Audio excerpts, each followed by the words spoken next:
రోజువారీ జీవితంలో దేవుణ్ణి చూడటం ఎలాగో మనం ఎప్పుడైనా ఆలోచించామా? ఈ చిన్న కథలో ఆ రహస్యం దాగుంది.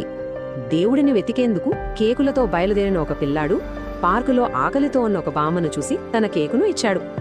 ఆ రోజంతా వాళ్ళు ఒక్క మాట కూడా మాట్లాడుకోలేదు. కేవలం ఆ కేకులు పంచుకున్నారు, నవ్వుకున్నారు, ఆప్యాయంగా హత్తుకున్నారు. అంతే.